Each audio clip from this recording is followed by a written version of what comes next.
France में नहीं हो पाया नेपाल जैसा खेल। इमैनुएल मैक्रो ने सड़कों पर कुचला विद्रोह। पीएम मोदी को क्यों मिलाया था फोन। नेपाल के बाद अब फ्रांस में भी लगी आग। मैक्रो के खिलाफ सड़कों पर उतरी भीड़। लाखों लोगों ने मिलकर शुरू किया नेपाल वाला खेल। मैक्रो ने पीएम मोदी को मिलाया था फोन। बर्बादी की राह पर है फ्रांस की अर्थव्यवस्था। वामपंथियों को मिला मौका, हिलाने लगे फ्रांस की राजधानी। कहीं बरसाए पत्थर तो कहीं लगा दी आग। पुलिस से भी भिड़ गए प्रदर्शनकारी। पेरिस में फ्रांसीसी गृह मंत्री के कार्यालय पर भी कर दिया हमला। दुनिया में आखिर चल क्या रहा है? कौन है वो जो सरकारें गिरा रहा है? कौन है वो जो सड़क पर लोगों को उतार रहा है, पत्थर चलवा रहा है, आग लगवा रहा है, पूरा देश जलवा रहा है? नेपाल अभी भी सुलग रहा है। सेना ने पूरा नेपाल कब्जे में ले लिया है और उधर फ्रांस में भी नेपाल जैसे हालात बनाने की तैयारी हो गई। लेकिन नेपाल की तरह फ्रांस में कोई खेल नहीं हो पाया। मैक्रो ने एक ही दिन में पूरे आंदोलन को कुचल दिया। आंदोलन को कुचलने के लिए 479 प्रदर्शनकारियों को पुलिस ने गिरफ्तार भी किया। नेपाल के बाद अब फ्रांस में भी सरकार के विरोध में 1 लाख से ज्यादा लोग फ्रांस की सड़कों पर उतर आए। इन्हें काबू करने के लिए सरकार ने 80,000 पुलिसकर्मियों को तैनात कर दिया। राष्ट्रपति इमैनुएल मैक्रों के खिलाफ नए आंदोलन ने देश भर में हाईवे जाम कर दिए। जगह जगह आगजनी, नारेबाजी और सड़कों पर अव्यवस्था का माहौल देखने को मिला। कई बसों को भी आग के हवाले कर दिया है। नेपाल में तो वामपंथी सरकार का तख्ता पलट हुआ है, लेकिन फ्रांस में तो वामपंथी राष्ट्रपति इमैनुएल मैक्रो का तख्ता पलट करना चाहते हैं। इमैनुएल मैक्रो को पहले ही इस बात का अंदाजा लग चुका था। मैक्रो समझ चुके थे कि फ्रांस कुछ बड़ा बवाल होने वाला है, इसीलिए वो बार बार पीएम मोदी को फोन भी मिला रहे थे। लेकिन पीएम मोदी फ्रांस में क्या सकते हैं और मैक्रो को सिर्फ पीएम मोदी की ही याद क्यों आई, जबकि ट्रंप तो शांति के मामले में उस्ताद माने जा रहे हैं। आगे बताते हैं कि पीएम मोदी से मैक्रो ने क्या बात की। पहले इस आंदोलन की असल वजह जान लीजिए। फ्रांस की राजनीति पहले से ही संकट में है।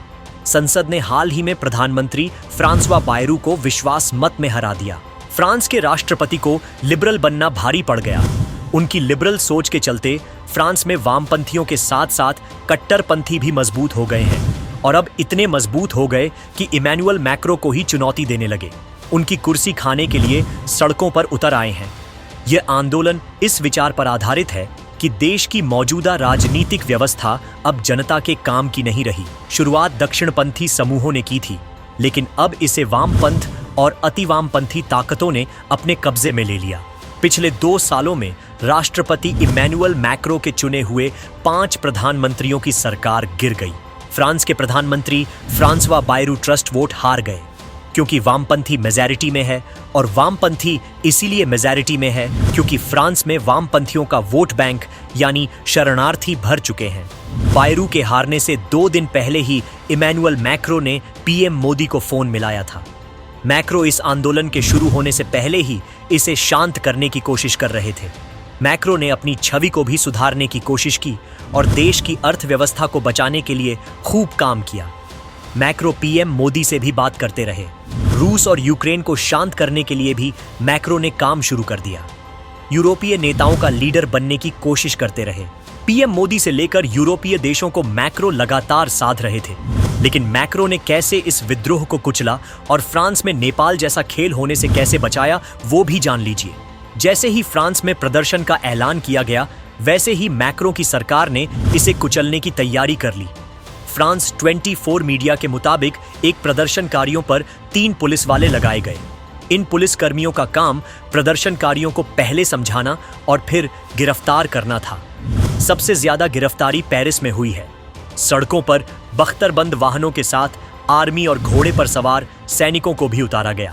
फ्रांस की सरकार ने सांकेतिक विरोध करने के लिए शुरुआत के 2 घंटे किसी भी प्रदर्शनकारियों से कुछ नहीं कहा। जब विरोध की समय सीमा समाप्त हो गई तो घोड़े पर सवार सैनिक अलर्ट देने आए। रिपोर्ट के मुताबिक अधिकांश प्रदर्शनकारी अलर्ट मिलते ही अपने घर चले गए।